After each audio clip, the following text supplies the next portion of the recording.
প্রিয় দর্শক, আসসালামু আলাইকুম ও শুভ সকাল। সিল টিভির প্রতিদিনের সকালের অনুষ্ঠান সংবাদ শিরোনাম দেখছেন আপনারা। আমি সঞ্চালনায় আছি মাহবুবুল আলম মিলন। আজকে আমাদের সংবাদ বিশ্লেষণ করবেন অতিথি ইঞ্জিনিয়ার শোয়েব আহমদ মতিন। জালালাবাদ গ্যাসের সাবেক এমডি, জালালাবাদ রোটারি ক্লাবের সাবেক প্রেসিডেন্ট, বর্তমান সিলেট হার্ট ফাউন্ডেশনের সেক্রেটারি। মতিন ভাই, আপনাকে অনেক পদবি আপনি ইউজ করে আসছেন, এই জন্য করে তিনটা বললাম আর না, কি। আমি আসলে একদম সিম্পল একজন মানুষ। আমার ওকে, নামটাই যথেষ্ট, অন্য কিছুর দরকার নেই। স্বাগত আপনাকে সিল টিভিতে। অনুষ্ঠানটির পরিকল্পনা হচ্ছে শেখ নুরুল ইসলাম। আর আজকে যার সৌজন্যে অনুষ্ঠানটি সম্প্রচারিত হচ্ছে Ali books and variety store, Bashikpur Madhyabazar, Comilla, Lakshmipur, এর সৌজন্যে আমরা এর স্বত্বাধিকারীকে কৃতজ্ঞতা জানিয়ে অনুষ্ঠান শুরু করছি। আজকেও যথারীতি তিনটি পত্রিকা আমাদের সিল টিভি স্টুডিওতে এসছে। আমাদের দেশ জাতীয় পত্রিকা, সিলেটের স্থানীয় দৈনিক জালালাবাদ এবং সিলেট মিরর, এই তিনটি পত্রিকায় আমি লিড খবরগুলো পড়ে শোনাবো। অতিথির কাছে আমরা সুন্দর বিশ্লেষণ শুনবো। পত্রিকা পড়ার আগে দিন তারিখটি জানিয়ে দিচ্ছি। আজ শনিবার 18 এপ্রিল 2026, 5 বৈশাখ 1433, 29 সওয়াল 1447 হিজরি। প্রথমেই দেশের খবর। চলতি বছর শেষে স্থানীয় সরকার নির্বাচন। উপজেলা ও পৌরসভায় প্রশাসক নয়, স্থানীয় সরকার নির্বাচনে থাকছে না দলীয় প্রতীক। প্রতীক বাছাইয়ে বিএনপির প্রস্তুতি জোরদার। একক প্রার্থী নিশ্চিত করবে দলটি। সম্ভাব্য প্রার্থীদের উপর নজর রাখছে হাইকমান্ড। যদিও নির্বাচনের খবর, কিন্তু এখানে দলীয় খবরটা একটু বেশি আসছে, পত্রিকায় এসছে। হরমুজ খুলে দিল ইরান, লেবাননে যুদ্ধবিরতি। আন্তর্জাতিক খবর। ইরান যুক্তরাষ্ট্রের শান্তি চুক্তি নিয়ে আশাবাদ। রাশিয়ায় জ্বালানি আমদানি, বাংলাদেশকে যুক্তরাষ্ট্রের 60 দিনের ছাড়। আরো খবর। ছায়া মন্ত্রিসভা গঠন করছে জামাতে ইসলামী। মন্ত্রণালয় ভিত্তিক শীর্ষ নেতা, এমপি ও বিশেষজ্ঞদের অন্তর্ভুক্ত করা হবে। সামাজিক মাধ্যমে ভুয়া তালিকা। রাশেদ প্রধানের বাসায় ঢিল জুতা নিক্ষেপ, পিএসের উপর হামলা, জামাতের নিন্দা ও প্রতিবাদ। মানবাধিকার কমিশন অধ্যাদেশ বাতিলে হতাশা, ক্ষোভ। এখানে খবরের কিছু দিক তুলে ধরা হয়েছে। সরকারি উদ্যোগে খুবই দুর্ভাগ্যজনক ও নজিরবিহীন, বলছেন চেয়ারম্যান। জড়িতদের দায়মুক্তি দিতেই এই উদ্যোগ, অভিযোগ ভুক্তভোগীদের। সরকারের সিদ্ধান্তে উদ্বেগ জানিয়েছে আন্তর্জাতিক সংস্থাগুলো। আরো খবর। সংস্কার প্রশ্নে ঋণের কিস্তি আটকে দিল আইএমএফ। দিল্লিতে মুখপাত্র বললেন, শেখ হাসিনার প্রত্যাবর্তনের বিষয় পরীক্ষা করছে ভারত সরকার। নানামুখী খবর নিয়েই আমার দেশ তার পত্রিকায় নিউজ করেছে। শেষ পৃষ্ঠাটা পড়ি, অতিথির কাছে আসবো খবর বিশ্লেষণ। জীবন্ত ফার্মেসি, সিআরবিতে ফের হাসপাতাল নির্মাণের উদ্যোগ চট্টগ্রাম মহানগরীতে। সরকারের 2 মাস পূর্তি নিয়ে প্রধানমন্ত্রী কার্যালয়ে সংবাদ সম্মেলন আজ। রাজশাহীতে ধান চালে দরপতন, বিপাকে কৃষক ও ব্যবসায়ীরা। আরো খবর। দলীয় সম্মেলনে জামাতের আমির, আলোচনা করতে চাইলে সরকারের লুকোচুরি করে। কুড়িগ্রামে সেই বাজারে গরুর মাংস বিক্রি শুরু। কর আদায়ে লক্ষ্যমাত্রা অর্জন করতে পারেনি ভূমি মন্ত্রণালয়। উপজেলা হচ্ছে বগুড়ার মোকামতলা খুশির জোয়ার। জ্বালানি সংকটে স্থবির ইসামতি নদীর খনন। শুরু করেছিলাম নির্বাচন দিয়ে, স্থানীয় নির্বাচন, শেষ হলো হচ্ছে নদীর খননে স্থবির তার জ্বালানি সংকট। আচ্ছা, একটা নেতিবাচক খবর দিয়ে শেষ করতে হলো। আসছি অতিথির কাছে বিশ্লেষণের জন্য। এই যে স্থানীয় নির্বাচন নিয়ে হচ্ছে, কিন্তু এখানে দেখা যাচ্ছে বিএনপি কি করবে তার নিয়েই বিশ্লেষণ করা হয়েছে। কিন্তু চলতি বছর শেষে স্থানীয় নির্বাচন হবে, দলীয় প্রতীক থাকবে না, এই একটা জিনিস নতুন করে আসলো আবারও। আসছি আপনার কাছে এই খবরটা বিশ্লেষণ করতে। প্রথম জিনিস হচ্ছে যে আমাদের প্রায় 20 মাস, আমাদের যখন অন্তর্বর্তীকালীন সরকার আসার পরে যে স্থানীয় সরকার যেগুলো ছিল আমাদের দেশে, জেলা পরিষদ, উপজেলা পরিষদ, পৌরসভা, সিটি কর্পোরেশন, সবগুলাকে ভেঙে দেওয়া হয়েছিল এবং সেসব জায়গাতে প্রশাসনের লোকজনকে এইসব জায়গাতে দায়িত্ব দেওয়া হয়েছিল। এবং সত্যিকার অর্থে স্থানীয় সরকারের যে কাঠামোটা, সেখানে স্থানীয় জনগণের কাছেই কিন্তু জনগণ তাদের বিভিন্ন ধরনের বিষয়গুলি নিয়ে উত্থাপন করে। একদম একদম ছোট ভাষায় যদি বলা যায়, যে একটা পরিবারের জন্ম মৃত্যু সনদ, চারিত্রিক সনদপত্র ইত্যাদি ইত্যাদি, এই জিনিসগুলা কিন্তু স্থানীয় পর্যায়ে এগুলাকে সমাধান করা হতো। কিন্তু প্রশাসক নিয়োগ করার ফলে যে অবস্থাটা সৃষ্টি হয়েছে, যে সেখানের মধ্যে জনগণ, প্রথমত যিনি প্রশাসক তিনি সংশ্লিষ্ট জায়গা সম্পর্কে উনার তেমন কোনো একটা ধারণা নেই, কারণ উনি একজন সরকারি কর্মচারী, সরকারি কর্মচারী। সুতরাং মানুষজন তাদের সমস্যা নিয়ে ভুগতেছে, এবং ভোগার জন্য এটা যে সরকারের যে উদ্যোগ, যে চলিত বছরের শেষেই স্থানীয় সরকার নির্বাচন হবে, এটা আমি মনে করি যে এটা অত্যন্ত প্রয়োজনীয় এই মুহূর্তে। এই মুহূর্তে তো অত্যন্ত প্রয়োজনীয়। তারপর আপনি যেটা বলেছেন যে একটা দলের বা কোনো দলীয় বিষয় নিয়ে, আলটিমেটলি বাংলাদেশের ক্ষেত্রে একটা জিনিস আমরা সবসময় বলি যে যখনই যাই করি না কেন, আমরা বলি নিরপেক্ষ বলি বা যাই বলি না কেন, বাঙালি কিন্তু খুব রাজনৈতিক সচেতন একটা জাতি। এবং যে কোনো জায়গাতে আপনি যাই ডাকেন না কেন, যদি একটা ছোটখাটো যদি একটা বিষয় হয়ে থাকে, সে স্কুল কমিটি হোক, মাদ্রাসা কমিটি হোক, মসজিদ কমিটি হোক, বাজার কমিটি হোক, সবখানেই দেখা যাবে কিন্তু প্রচ্ছন্ন ভাবে হলেও কিন্তু দলীয় একটা প্রভাব, যখন যে সরকার, হ্যাঁ সেই দলের সেই সরকারই এটা থেকে অ্যাডভান্টেজ নেয়। সুতরাং সেটা থাকবেই, এবং এর মাঝখান দিয়ে আমাদেরকে চলতে হবে। তবে আশার বিষয় হচ্ছে যে স্থানীয় সরকারের নির্বাচনগুলো যদি হয়, তাহলে আমি অবশ্যই বলবো যে সেটা আমাদের জন্য কিন্তু অত্যন্ত প্রয়োজনীয় এবং উপকার। অনেক অনেক ধন্যবাদ, সুন্দর বিশ্লেষণ করেছেন। নতুন করে আর একটি খবর এসলো পত্রিকায়, ছায়া মন্ত্রিসভা গঠন করছে আমেরিকার কথা, কিন্তু প্রত্যেকেরই কিন্তু যারা বিরোধী দলে থাকে, যদি আমেরিকাতে বলি যে আমরা যখন লেবার ডেমোক্রেটরা থাকে তখন রিপাবলিকানদের সংশ্লিষ্ট ডেস্কে একজন লোক থাকে। আবার ইউকে তে যদি আমরা ধরি তাহলে সেখানে হচ্ছে টরি পার্টি এবং লেবার পার্টি, এই দুইটা আছে। সুতরাং তাদের মধ্যে হয় কি যে সরকার যে সমস্ত পদক্ষেপগুলো নিচ্ছে সেই জিনিসগুলোকে বিশ্লেষণ করার জন্য একজন লোককে অ্যাসাইন করা হয় আগে থেকে। এর মূলত তার কাজ হচ্ছে গভর্নমেন্টের যে পলিসিগুলোতে শর্টফল হচ্ছে, তারা আশা করে যে প্রত্যেকটা ছায়া মন্ত্রিসভা গঠনের মূল জিনিসই হচ্ছে যে পরবর্তী টার্মে কিন্তু আমি আশা করতেছি যে আমি নিজে সরকার ফর্ম করব, এটাই হচ্ছে মূল জিনিস। সুতরাং সেই জন্য আগে থেকেই যে ডেস্ক গুলো, সেই ডেস্ক গুলাকে যাতে সে প্রিপেয়ার থাকে, সেই জন্যই কিন্তু এই ছায়া মন্ত্রিসভাটা গঠন করে। বাংলাদেশে এতদিন পর্যন্ত আমি 54 বছর বা 55 বছরের ইতিহাসে আমি কিন্তু কোনো ছায়া মন্ত্রিসভা আমি দেখিনি। জামাত ইসলামের পক্ষ থেকে যদি ছায়া মন্ত্রিসভা যদি গঠন করা হয়, সেটা অবশ্যই ভালো, এবং সেটা আমাদের জন্য উপকারী হবে। এবং প্রথম জিনিস হচ্ছে যিনি ছায়া মন্ত্রিসভার দায়িত্বে থাকবেন, তিনি শুধুমাত্র বিষয়গুলোকে নিয়ে রাজনীতিক বিশ্লেষণ না করে বাস্তব এবং তথ্য নির্ভর বিশ্লেষণ করে জাতির সামনে উপস্থাপন করবেন, সেটাই আমাদের প্রত্যাশা। ছায়া মন্ত্রিসভা সার্থক হোক, আর যদি প্রত্যেকে এই ছায়া মন্ত্রিসভা এবং এখানে বিরোধী দলীয় তো একটা আছে, সংসদেও আছে, এটা গোলমেল হয়ে গেলেই কিন্তু আবার সমস্যাও দেখা দিতে পারে আর কি। তবে আপনার যে বক্তব্যটা আসছে, ছায়া মন্ত্রিসভাকে আপনি যে স্বাগত জানিয়েছেন, জনগণ আশা করবে ছায়া মন্ত্রিসভার মধ্য দিয়ে রাজনীতিতে একটা সুন্দর পরিবেশ সৃষ্টি হোক, সংসদটা সুন্দর চলুক। আরো একটি নেতিবাচক খবর, এই যে রাশেদ প্রধানের বাসায় ঢিল জুতা নিক্ষেপ, পিএস এর উপর হামলা। এই যে হামলাগুলো হচ্ছে, এখন একটা নতুন সরকার আসছে, তারপরেও একটা অন্য দলের উপর হামলাগুলো চলছে, আইন শৃঙ্খলার ব্যাপারটা কি? আইন শৃঙ্খলার ব্যাপারটা হচ্ছে যে বিগত যে 20 মাস ধরে যে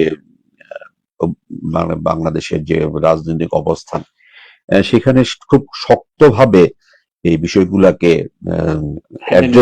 অ্যাড্রেস করা হচ্ছে না। এবং সেক্ষেত্রে যে এখানে শুধু যেটাকে আমরা এটাকে বলতেছেন যে ঢিল নয়, সেখানে আমাদের দেশে আরেকটা জিনিসকে বলা হচ্ছে যে মব কালচার, একটা কথা চলে এসেছে। সুতরাং এই ক্ষেত্রে আমি একটা কথাই বলবো যে আমাদের দেশের প্রত্যেককেই যার যার জায়গা থেকে দায়িত্বশীল ভূমিকা পালন করা উচিত। এখানে যদি রাশেদ সাহেবের যদি কোনো ধরনের বক্তব্য থাকে, সেখানে উনাকে দায়িত্বশীল আচরণ করা উচিত, এবং যারা বিরোধীতে যারা আছেন তাদের প্রত্যেককে দায়িত্বশীল পালন করা উচিত। এখানে মূল একটা জিনিস হচ্ছে যে মিলন ভাই, আমাদের দেশে একটা কথা বলা হয় যে one example follows another one. একটা এক্সাম্পল যখন ক্রিয়েট হবে তখন সেটার ইম্প্যাক্টটা কিন্তু এক জায়গাতে কিন্তু লোকালাইজ থাকবে না, সেটা কিন্তু বিস্তৃত হয়ে যাবে, এবং এই বিস্তৃত হওয়ার ফলটা কিন্তু আলটিমেটলি আমাদেরকে ভোগ করতে হবে। মানে টোটাল বাংলাদেশের মানুষকে সেটাকে ভোগ করতে হবে। আপনার একটা কথা আমার খুব ভালো লেগেছে যে মত বিনিময় হবে, মত পার্থক্য থাকবে, সেটার স্বাধীনতা থাকবে। ডেফিনেটলি। যে যার উপর আক্রমণ করা হয়েছে তার বক্তব্যটাও কিন্তু অন্যভাবে তার ভিন্ন মত হ্যাঁ, করতে হ্যাঁ, পারতেন, হ্যাঁ, ডেলিভারি দিতে হ্যাঁ, পারতেন অনেক আপনি। অনেক কিছু এখানে আছে। দেখা যায় তার মতটা যখন ব্যক্ত করে খুব তীর্যক ভাষায় কথা বলে, এটাও বর্জন করা যেরকম দরকার। ডেফিনেটলি। আর যারা এটা ঢিল ছুটছে, এটা গণতন্ত্রের ভাষা দুইটা নয়। কোনোটাই, এটা কোনোটাই কাঙ্ক্ষিত না। আরেকটি কথা, আমাদের পতিত সরকার অর্থাৎ আওয়ামী লীগ সরকারের প্রধান শেখ হাসিনা প্রত্যাবর্তনের বিষয় নিয়ে পরীক্ষা করছে ভারত সরকার। আপনি কি আশাবাদী যে ভারতীয় সরকারই আশা করি বাংলাদেশকে শেখ হাসিনাকে আবার সেই রকম পরিবেশে ফেরত দিতে পারবে কিনা? আপনি যে প্রশ্নটা করেছেন বিষয়টা আসলে খুব জটিল। জটিল এটা বিষয়। উত্তরটা দেওয়া আসলে এটা সম্ভব না, কারণ হচ্ছে যে ভারতে আমাদের সাবেক প্রধানমন্ত্রী আছেন এবং সেটা কিন্তু দীর্ঘদিন যাবত, এটা কিন্তু 20 মাস, এবং আপনি নিশ্চয় জানেন যে ভারতের পশ্চিমবঙ্গ আসামে নির্বাচন হচ্ছে সামনে, এবং সেটার মধ্যে কিন্তু one of the burning issue হচ্ছে ভারতে শেখ হাসিনার অবস্থান। এটা নিয়ে কিন্তু নানান ধরনের কথা হচ্ছে।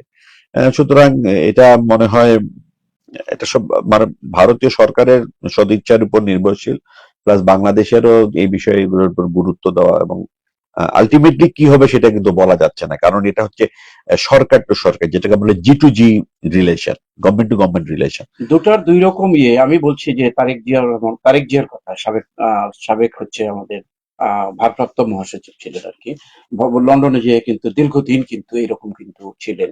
তারপরে দেশে আসলেন, আবার নির্বাচন হয়ে প্রধানমন্ত্রী হলেন। এটা অনেক কিছু হতে পারে, শুধু এরকম আপনি এটা হয়। কেন বলছেন আপনি? পাকিস্তানের হচ্ছে উনি হ্যাঁ, হ্যাঁ, সৌদি আরবে যে হ্যাঁ, ছিলেন, সৌদি নওয়াজ আরবের শেখ নওয়াজ শরীফ শরীফ। ছিলেন। ভারতে দালাই লামা আছেন, দীর্ঘদিন ধরে তিব্বত থেকে বিতাড়িত হয়ে তিনি দালাই লামা আছেন।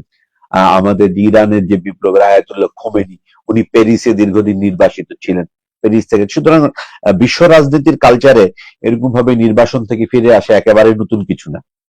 আচ্ছা, হ্যাঁ, এগুলা মানে হতে পারে, যে কোনো কিছুই ঘটতে পারে। করতে পারে। এখানে আমরা ঠিক ভবিষ্যৎটা ইয়ে করতে পারতেছি না, আসলে একটা কঠিন সমীকরণ আর কি। এটা খুব আরেকটা কঠিন খবর, সময়। আপনি এই যে হরমুজ খুলে দিল ইরান লেবাননের যুদ্ধবিরতি, আপনি কি আশাবাদী? এই যে মাঝে মাঝে হঠাৎ করে যুদ্ধবিরতির কথা শুনি, মীমাংসার কথা শুনি, আজকে পত্রিকায় আবার এসছে এই কথাটা, আপনি কিভাবে মনে করেন আমি সত্যিকার অর্থেই বলতেছি, যদি আমাকে ব্যক্তিগতভাবে কেউ প্রশ্ন করে, তাহলে আমি সরাসরি বলবো যে আমি এটা নিয়ে মোটেই আশান্বিত না, কারণ এটা মাঝখানে অনেকগুলা যদি কিন্তু বটে এখানের মধ্যে জড়িত আছে।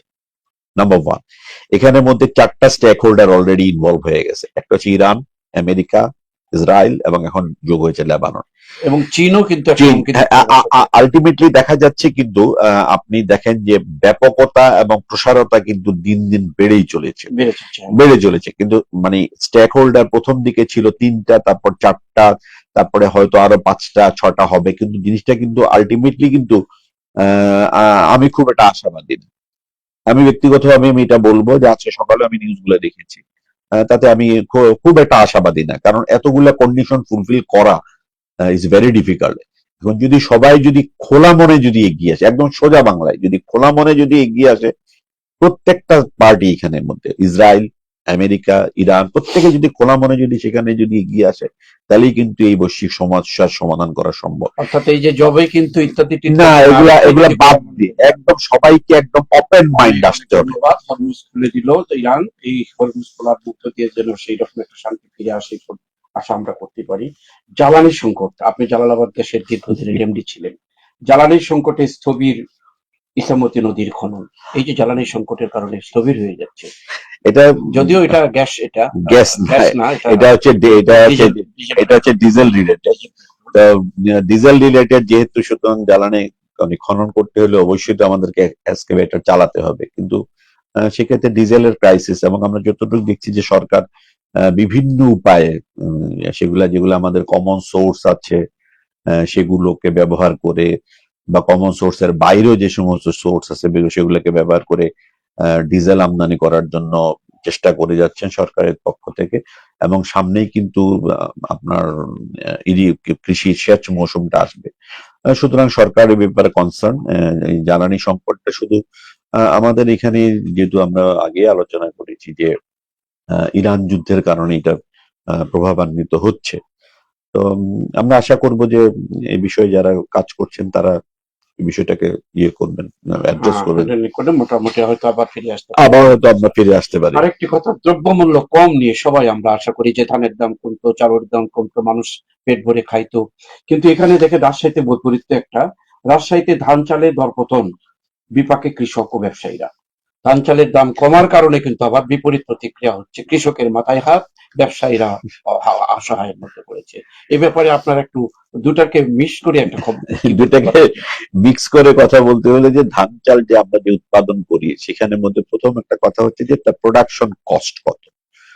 প্রোডাকশন কস্টের সাথে জড়িত হচ্ছে আপনার বীজের দাম, সারের দাম, সেচের দাম, প্লাস যে কায়িক পরিশ্রম যে করতে, হ্যাঁ, যে যা ম্যাটেরিয়ালস লাগে সেই সবগুলা যোগ করে যে কস্টটা আসে সেটাই হচ্ছে আমার প্রোডাকশন কস্ট। এখন প্রোডাকশন কস্টটা যদি ফেল করে বা ফল করে, তাহলে হবে কি যে কৃষক অবশ্যই সেখানে তার বেনিফিট পাবে না। এবং এটার কিন্তু প্রতিক্রিয়াটা হচ্ছে এই, যে যখন সে ধান চাষ করে তার উপযুক্ত মূল্য পাবে না, তখন কিন্তু সে পরবর্তীতে ধান চাষ করার ক্ষেত্রে কিন্তু সে কিন্তু নিরুৎসাহী হয়ে পড়বে।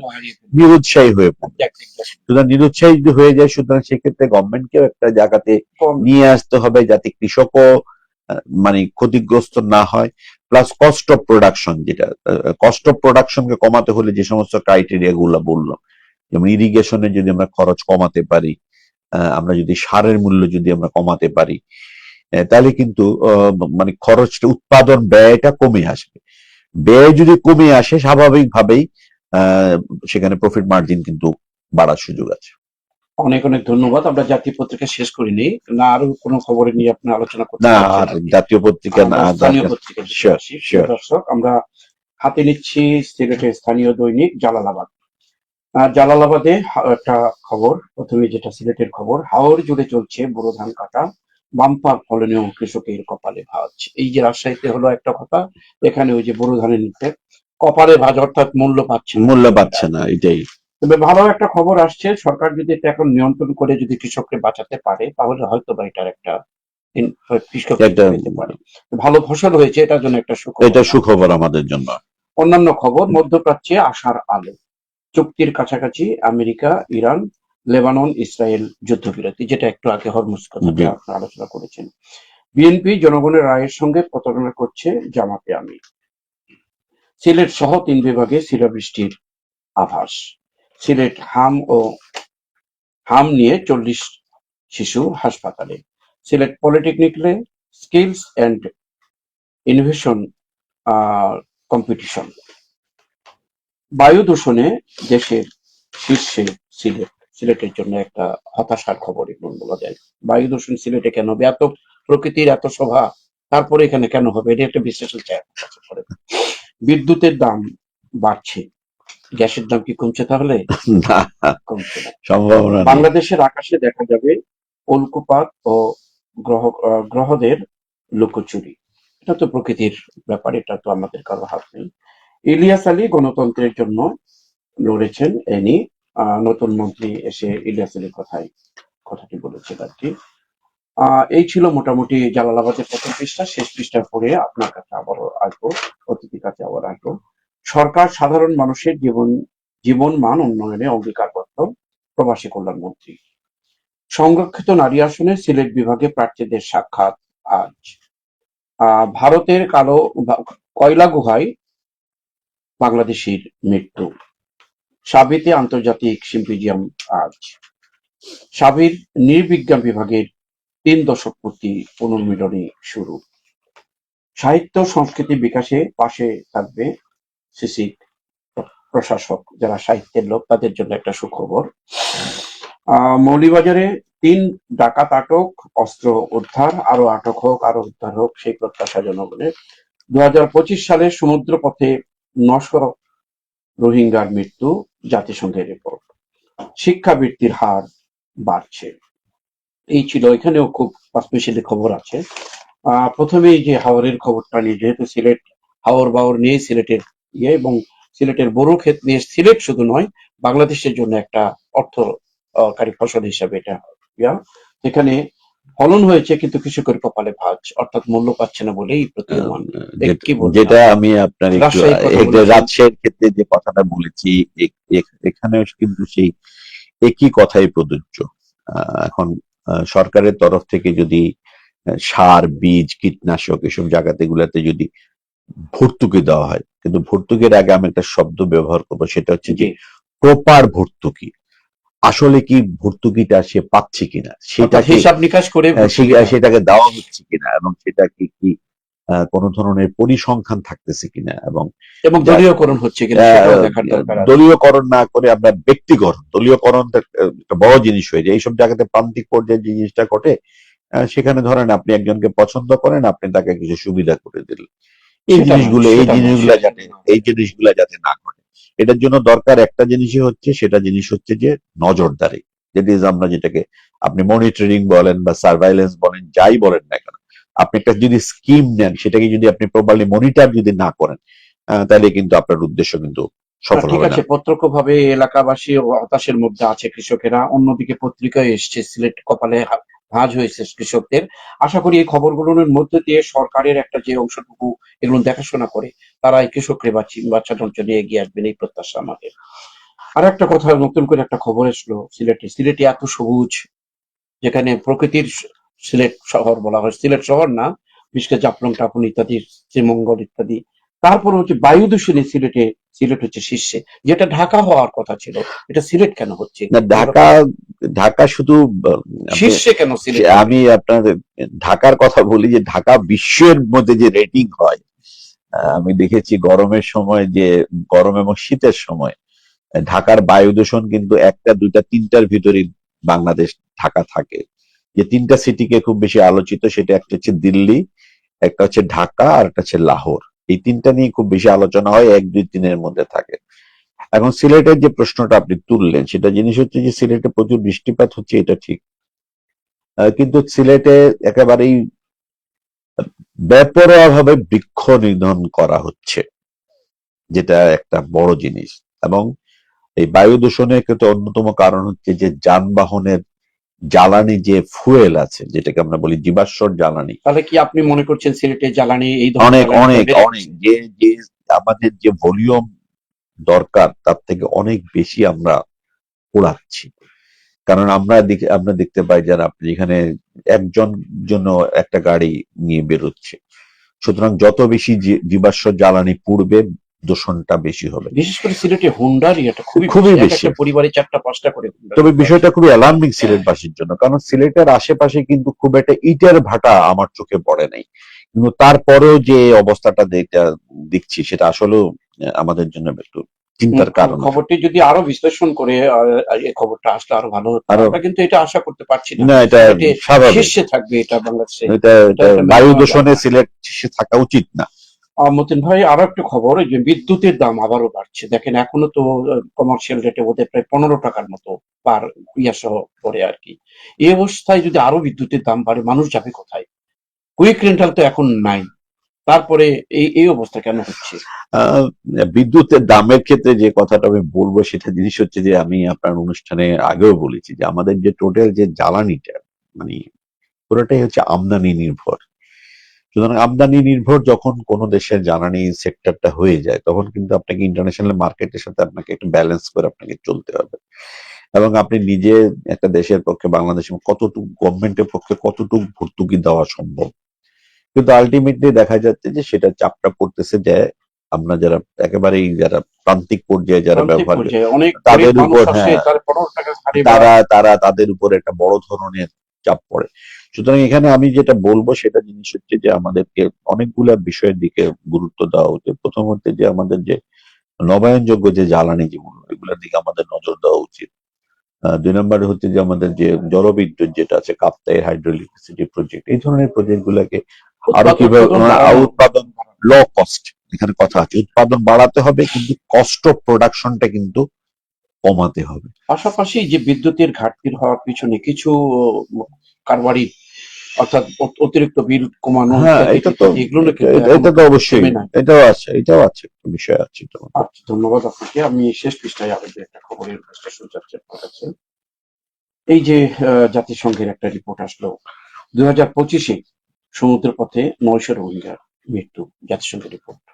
জাতিসংঘ রিপোর্ট 2025 সালে 900 রোহিঙ্গার মৃত্যু, এটা তো হচ্ছে আমরা কাগজে কলমে দেখছি। সত্যিকার অর্থে রোহিঙ্গাদের নিয়ে আসলে এই মুহূর্তে খুব একটা যে ভাবা হচ্ছে তা না। বাংলাদেশে প্রায় 11.5-12 লাখ রোহিঙ্গা এখানে মধ্যে বাংলাদেশের কক্সবাজার অঞ্চলে আছে। সুতরাং তারা বেটার অপরচুনিটির জন্য তারা নিশ্চয়ই এরা মালয়েশিয়ার দিকে যাওয়ার জন্য, মালয়েশিয়া বা থাইল্যান্ড এই সমস্ত দেশে যাওয়ার জন্য তারা চেষ্টা করতেছে। এটা রোহিঙ্গা সমস্যার যদি আমরা সমাধান করে ফেলতে পারি, তাহলে কিন্তু এটা এই জলপথে তাদের রোহিঙ্গাদের পাড়ি দেওয়া সম্ভব হতো না। কিন্তু এটার জন্য দরকার হচ্ছে একটা আন্তর্জাতিক সমাধান। এখানে মধ্যে স্টেক হোল্ডার হিসাবে বাংলাদেশ আছে, মিয়ানমার আছে। সুতরাং এই দুইটা গভর্নমেন্টের মধ্যে যদি আলোচনার মাধ্যমে যদি এই রোহিঙ্গাদের বিরুদ্ধে একটা সমাধান করা যায়, তাহলে এই সাগর পথে রোহিঙ্গাদের বিদেশে যাওয়ার কিন্তু প্রয়োজন হবে না। অনেক নেতিবাচক খবরের মধ্যে একটা সুন্দর খবর আমাদের সিলেটের জন্য হয়েছে। সাহিত্য সংস্কৃতি বিকাশে পাশে থাকবে সিসি, অর্থাৎ সাহিত্য সংস্কৃতি নিয়ে যারা চলছে তাদের পাশে প্রশাসন যদি সাথে থাকে, এই নিয়ে একটা আশা ব্যক্ত করেছেন। অর্থাৎ আমাদেরকে আশা আশা হতো নয়, আশার সঞ্চয় করলেন সিসি দায়িত্বে যিনি আছেন প্রশাসক। সাহিত্য এবং সংস্কৃতিটা হচ্ছে যে মানুষের মনের খোরাক। সুতরাং মনের খোরাকের জন্য অবশ্যই আপনাকে পড়াশোনা করতে হবে, যেটা এখনকার সমাজে আমরা দেখছি যে আমাদের দেশের যুব সমাজ থেকে শুরু করে সকল বয়সের মানুষই আমরা যেটাকে বলি যে স্মার্টফোন কালচারের দিকে আমরা শিফট করে চলে গেছি। এবং মানুষের কাছে এখন যে সাহিত্য যেটা পড়া বা সংস্কৃতি, যেটা সংস্কৃতি মুক্ত মানের সংস্কৃতি, নাচ গান নাটক, এসব জিনিসের প্রতি মানুষের আগ্রহ ছুটে যাচ্ছে। কারণ মানুষের সাহিত্য পাঠের আসর, কবিতা পাঠের আসর, এগুলো সমাজে বন্ধ হয়ে যাচ্ছে। অর্থাৎ পরিবেশ তৈরি করে, পরিবেশ তৈরি করার দায়িত্ব হচ্ছে অথরিটি একটা পরিবেশ সৃষ্টি করে দেবে এবং সেখানে যে মানুষ সেখানের মধ্যে এনজয় করবে। সুতরাং পরিবেশ সৃষ্টি করার ক্ষেত্রে সৃষ্টির যে ভূমিকাটা রেখেছে এটা নিশ্চয়ই আমার মনে হয় যুগের সাথে প্রয়োজন। হ্যাঁ, এটা অবশ্যই, কারণ মেধা মনন যদি না হয় তাহলে কিন্তু আমরা সামনে এগুতে পারবো না। অনেক অনেক ধন্যবাদ মতিন ভাই। আমরা এখন আরেকটি পত্রিকা বাকি আছে, সেটা পড়ে আপনার কাছে আবারও আসছি। লোডশেডিং এ অতিষ্ঠ মানুষ, বিদ্যুতের দাম বাড়ছে, অন্যদিকে লোডশেডিং, মানে এটা হচ্ছে মরার উপর খাড়ার ঘা, এইরকম আর কি বোঝা যাচ্ছে। শেখ হাসিনাকে ফেরানোর অনুরোধ খতিয়ে দেখছে ভারত, যেটা একটু আগে বিশ্লেষণ করেছিল অন্য পত্রিকায়। বিদেশে কর্মসংস্থানের বাজার সৃষ্টিতে সরকার কাজ করছে। মহাসচিব পদ থেকে অবসর নিতে চান মির্জা ফখরুল। একটা ভিন্ন ধর্মের খবর একটু, এটা কিন্তু রাজনীতির জন্য একটা হতাশাব্যঞ্জক বলেও আমরা মনে করি। সুনামগঞ্জে দিনের অর্ধেক সময় থাকছে না বিদ্যুৎ। আরো খবর, ইলিয়াস আলী গুমের নেতৃত্বে ছিলেন ফ্যাসিস্ট শেখ হাসিনা, দোয়া মাহফিলে পানি সম্পদ মন্ত্রীর বক্তব্য। হরমুজ প্রণালী খুলে দিল ইরান, যেটা জাতীয় পত্রিকায় আলোচনা করেছেন আপনি। জীবিকার খোঁজে মেঘালয়ের মৃত্যুকূপে কয়লা শ্রমিকরা। এখানে কয়লা কোয়ারিতে বাংলাদেশের শ্রমিক নিহত। জাফলংয়ে কূপ থেকে দেশীয় পিস্তল উদ্ধার। জাফলং এর মতো প্রকৃতির শোভা যেখানে আমরা দেখতে, সেখানে কূপের ভিতরে অস্ত্র। এই ছিল মোটামুটি সিলেটের মিররের খবর। শেষ পৃষ্ঠার কিছু খবর পড়ে শোনাই। সব স্তরে শিক্ষাবৃত্তির হার দ্বিগুণ করছে সরকার, ভালো উদ্যোগ, স্বাগত জানাই আমরা। রেড ক্রিসেন্ট নার্সিং কলেজে ফুড ফেয়ার। বাণিজ্য সচিবের ইন্তেকাল, মন্ত্রীর শোক। স্থগিত সিলেট সফর। দ্বিতীয় সারি নিউজিল্যান্ডের কাছেও হারলো বাংলাদেশ। জয় পরাজয় আছে, বাংলাদেশের জয় আমরা খুশি হই, হারলে আমরা খুশি হব না, তো কিন্তু হতাশা নাই, আবার জিতে আসবে এই দল। খেলার খবর, সংরক্ষিত নারী আসনের প্রার্থী চূড়ান্ত করার প্রক্রিয়া শুরু করছে বিএনপি। সিলেটের ইতিহাস ও ঐতিহ্য সংরক্ষণে কাজ করবে শিশির, যেটা আমি একটু সাহিত্য সংস্কৃতি নিয়ে আলোচনা করলেন আপনি। রানীগাঁও হচ্ছে জগন্নাথপুরের রানীগাঁও, অব্যবস্থাপনা ও জনবল সংকটে ব্যাহত স্বাস্থ্য সেবা। এটা আপনি বিশেষ করে শুধু রানীগাঁও না, সবখানে। সমন্বিত পরিকল্পনা ও বিকল্প জ্বালানির রূপান্তর জরুরি। সমন্বিত পরিকল্পনা ও বিকল্প জ্বালানির রূপান্তর, যেটা আগে বলেছি যে খেলাফত মজলিস মহানগরে বর্ধিত শুরা বৈঠক, হাওরে জমি নিয়ে সংঘর্ষ, গ্রেপ্তার এক, যাক আল্লাহ বাঁচিয়েছে যে নিহত নয়, আমরা তো নিহত সংবাদ শুনি সংঘর্ষে। বিশ্বনাথে এসএসসি পরীক্ষার্থীদের বিদায়ী সংবর্ধনা, প্রত্যেকটা স্কুলেই শিক্ষা প্রতিষ্ঠানে এটা হয়ে যাচ্ছে, তার একটা অংশ হিসেবে বিশ্বনাথের কথা এসছে পত্রিকায়। চা জনগোষ্ঠীর ইতিহাস, ঐতিহ্য, সংস্কৃতির অংশ, প্রতীক থিয়েটারের প্রতিষ্ঠা বার্ষিকী, চা জনগোষ্ঠী অর্থাৎ সিলেটকে নিয়ে বলা হচ্ছে কথাটি। এই ছিল মোটামুটি। আরেকটি খবর পরে আসছি অতিথির কাছে। মণিপুরীদের সজীবু লিখন টুর্নামেন্ট উদ্বোধন, তাদের নিজস্ব ভাষার লেখা একটি কথা আর কি, তাদের ভাষায়। মাধবপুরে দিনব্যাপী কুমারী কুণ্ডু মেলা অনুষ্ঠিত, দুটি উপজাতির ইয়াতে নিউজ দিয়ে শেষ করলাম। আসছে আপনার কাছে আবারও এই লোডশেডিং এ অতিষ্ঠ সুনামগঞ্জে দিনের অর্ধেক সময় থাকছে। সুনামগঞ্জ কিন্তু সিলেটে এখন আমরা যে অনুষ্ঠান করছি এই মুহূর্তে কিন্তু বিদ্যুৎ নেই। এই বিদ্যুৎ নিয়ে আর কি মেসেজ থাকতে পারে বা কি পরামর্শ দিতে পারেন আপনি?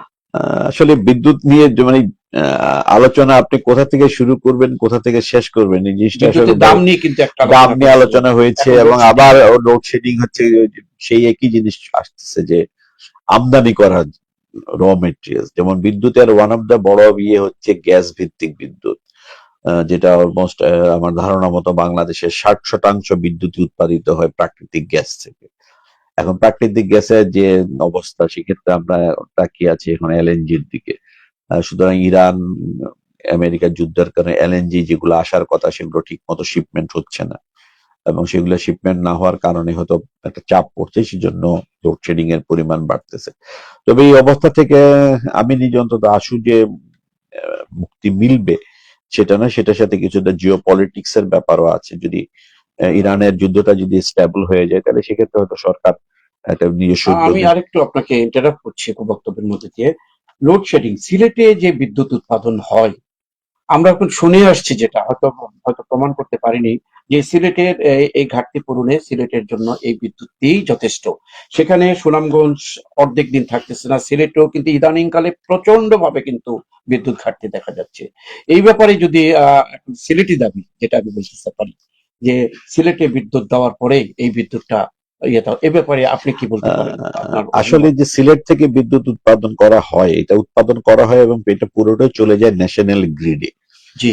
এবং ন্যাশনাল গ্রিড থেকে সেখানে লোড ডিসভার্স করা হয়, যে তাহলে কি যেখানে উৎপাদন হবে তো আমরা কি হাহাকার? এই ধরনের বিষয়টা আসলে যেখান থেকে উৎপাদন করা হয়, আমার মনে হয় পিডিবি জিনিসটাকে তারা ফলো করে না। আমার ধারণা মতো প্রথম যেটা গভর্নমেন্ট ফোকাস করা হয় সেটা জিনিস হচ্ছে যে শিল্পাঞ্চলগুলো, যে আমরা যদি বলি ঢাকা, নারায়ণগঞ্জ, নরসিংদী, গাজীপুর, মানিকগঞ্জ, যে সমস্ত জায়গাতে ইন্ডাস্ট্রিয়াল বেল্ট আছে, সেসব জায়গাতে গভর্নমেন্ট কিন্তু সবসময় চিন্তা করে যে ওই জায়গাগুলোকে হাইলাইট করে, যে ওই সব জায়গাতে যাতে বিদ্যুৎ সরবরাহটা যাতে ইন্টারাপ্ট না থাকে, আনইন্টারাপ্ট থাকে। তারপরে ক্রাইটেরিয়া হচ্ছে ক্যাপিটাল, রাজধানীকে বিদ্যুৎ সরবরাহ নিশ্চিত করার জন্য উদ্যোগ নেওয়া। তো এখানেও আবার সেই জিনিস যে প্রোডাকশন এবং ডিমান্ডের মাঝখানে বড় ধরনের যদি গ্যাপ ক্রিয়েট হয়, সেটা দুইটা কারণে, যেটা একটা জিনিস বললাম যে এখনকার যে ইরানের যে যুদ্ধ, সেটার কারণে কিছু ব্যাহত হচ্ছে, প্লাস ডিজেল আসতেছে না, ডিজেল ভিত্তিক যে বিদ্যুৎ উৎপাদন শুনেছি। আমি যেটা বলছিলাম যে সিলেটে উৎপাদন হচ্ছে, এটাও তো একটা ক্যাপিটাল সিটি, এটা হচ্ছে সিলেট তো ক্যাপিটাল সিটি না, সিলেট হচ্ছে একটা বিভাগীয় শহর। বিভাগীয় শহর, এখানে একটা ক্যাপিটাল বলা হয় অন্য কারণে, সেটা ধর্মীয় দৃষ্টিতে আধ্যাত্মিক। সেই দিক দিয়ে সিলেটের ব্যবসা বাণিজ্য কিন্তু কোলাপস হয়ে যাচ্ছে, বড় বড় মার্কেট বিপণীগুলো একবারে অচল অবস্থার মধ্যে আছে। এই ব্যাপারে পুনর্বিবেচনা করা দরকার কিনা, যেখানে উৎপাদন হচ্ছে সিলেটের দাবি যে সিলেট অন্তত পক্ষে আরো কিছু দিয়ে তারপরে অন্য জায়গায় জাতীয় গ্রেডে দেওয়া হোক। এটা হয়তো আমরা বলতে পারি, এটা মানে তাত্ত্বিক ভাবে আমরা হয়তো বলতে পারি যে হ্যাঁ সিলেটকে বেশি দেওয়া উচিত, কিন্তু আমি আপনাকে আগেই বলেছি যে সরকারের তরফ থেকে যে জিনিসটাকে ইম্পর্টেন্স দেওয়া হয় সেই জিনিসটা হচ্ছে যে যেখান থেকে আমি বেস্ট অফ রেজাল্ট পাবো। সিলেটে যেটা কথা আপনি যেটা বললেন, সিলেট অ্যাকচুয়ালি ইন্ডাস্ট্রি হিসেবে তো সিলেট শহরে বা সিলেটের আশেপাশে তো কোনো ইন্ডাস্ট্রি নেই। সিলেটের ইন্ডাস্ট্রিয়াল বেল্ট হচ্ছে সাজিবাজার, বা মাধবপুর এই সাইডটা হচ্ছে ইন্ডাস্ট্রিয়াল বেল্ট। সুতরাং সেসব জায়গাতে বিদ্যুৎ আছে কিনা সেটা আমাদের একটু জানা দরকার। আর আপনি যেটা বলছেন যে সেটা হচ্ছে হাউস হোল্ড বিদ্যুৎ, আমাদের মানে হাউস গৃহস্থ। হোল্ড এবং হ্যাঁ, আমাদের বিপণী বিতান হ্যাঁ, বলুন, বিপণী বিতান। দোকানপাট ইত্যাদি, মানুষ একবারে খুব হ্যাঁ, এটা বিশ্বাসের মধ্যে কিন্তু আছে ওটা। এটা মানে আঞ্চলিক ভাবে আপনি চিন্তা করলে পারবেন না যে সিলেটে আমাদের বিদ্যুৎ দরকার। এটা হয়তো বলা যেতে পারে, কিন্তু বাস্তবতাটা হচ্ছে ভিন্ন। কারণ হচ্ছে যে সারা বাংলাদেশে বিদ্যুৎ উৎপাদনকে যোগ করে তারপর সেটাকে ডিস্ট্রিবিউট করে দেওয়া হয় বিভিন্ন সেগমেন্টে। এর মধ্যে রাজধানী এবং শিল্পাঞ্চল গুলা থাকে ফার্স্ট ট্র্যাকে, এদেরকে প্রথমেই না, এনশিওর করা যৌক্তিক, হয়। আপনার বক্তব্যটা যৌক্তিক, কিন্তু আমাদের কথা কি সিলেটে উৎপাদন হচ্ছে, জাতীয় গ্রিডে চলে যাচ্ছে, এখানে আরো বেশি দেওয়া হোক, এই প্রত্যাশা আমরা সেটা এই তো খবরের আমরা অবশ্যই আশা কাগজে করবো, সেটা আমরা আমি অবশ্যই কথা সেটা আমরা কিছুটা আশা। হলে আমরা এগিয়ে চলছি। সিলেটের ইতিহাস ঐতিহ্য নিয়ে কথা হয়েছে যে সিসি মেয়র দায়িত্ব পালন করেই একটা ভালো উদ্যোগ নিয়েছে। আর একটি খবর, এই যে রানীগাঁও ইউনিয়ন, যদিও রানীগাঁওকে উদাহরণ হিসাবে আসছে, অব্যবস্থাপনা ও জনবল সংকটে ব্যাহত স্বাস্থ্য সেবা নিয়ে কিছু বলার পরে আমরা অনুষ্ঠানটা এখানে শেষ করবো। স্বাস্থ্য সেবা ক্ষেত্রে বলতে গেলে মানে খুব ভালো কথা বলতে হয় যে সরকার কিন্তু প্রচুর ডাক্তার নিয়োগ দিয়েছে, প্রচুর। এটা আমি দেখেছি যতগুলা বিসিএস এর মাধ্যমে করোনা পরবর্তী সময় পরে। মুশকিল হয়েছে কি যে আমাদের ডাক্তার সাহেবরা কিন্তু কেউ গ্রামমুখী হতে না চায়। রানীগঞ্জের মতো কেউ জায়গাতে যেতে কেউ চায় না। কোনো ডাক্তার সাহেবরাই এটাকে ব্যর্থতা করা হোক। এটাকে বাধ্যতা করা। আপনি প্রথম জিনিস হচ্ছে যে আপনি আইন করে তো সবকিছুকে আপনি সামাল দিতে পারবেন না। সেক্ষেত্রে আপনার নিজস্ব কিছু ডেডিকেশনের দরকার আছে। এবং যদি সরকার আইন করেছে, আমি যতটুকু জানি যে 3 বছর আপনাকে ইউনিয়ন স্বাস্থ্য কমপ্লেক্সে ডিউটি করতে হবে, এই ধরনের একটা আইন সম্ভবত গভর্নমেন্টের আছে, কিন্তু সেটা প্রয়োগ হচ্ছে না, মানা হচ্ছে না। যার ফলে গ্রামের মানুষ বঞ্চিত হচ্ছে। রানীগঞ্জ হচ্ছে একটা রূপক অর্থে, কিন্তু সবখানে একই জিনিস। সুনামগঞ্জের আরো অন্যান্য জায়গাতে একই অবস্থা, হ্যাঁ, একই অবস্থা সবখানে। অর্থাৎ স্বাস্থ্য কেন্দ্রগুলো প্রত্যেকটা নাজেহাল অবস্থার মধ্যে আছে। আপনার কথাই যদি হয়ে থাকে যে বাধ্যতামূলক যেটা করা হয়েছে সরকারের যে আইনটা প্রয়োগ হোক, এই আশা প্রত্যাশা রেখেই আজকের অনুষ্ঠান আমরা শেষ করতে হচ্ছে। খুব ব্যবসা গরমের মধ্যে আজকে এই বিদ্যুতের অভাবে আমাদের অনুষ্ঠান করতে হলো। যেহেতু পত্র পত্রিকায় এসছি এবং আমরা তার প্রমাণ হিসাবে দেখছি, আমাদের ঘাম ঝরছে কিন্তু অনুষ্ঠান করতে। প্রিয় দর্শনার্থী, আমাদের সাথে যারা আপনার ছিলেন, আপনাদেরকে আবারও স্বাগত জানিয়ে অনুষ্ঠান শেষ করব। শেষ করার আগে আবারও বলবো যে আমাদের যে সম্প্রচারে সহযোগিতা করলেন Ali books and variety store, Bashikpur Madhyabazar, তাদেরকে কৃতজ্ঞতা জানিয়ে আপনাদেরকে আবারও ধন্যবাদ জানিয়ে, অতিথিকে ধন্যবাদ জানিয়ে অনুষ্ঠান এখানে শেষ করছি। আল্লাহ হাফেজ।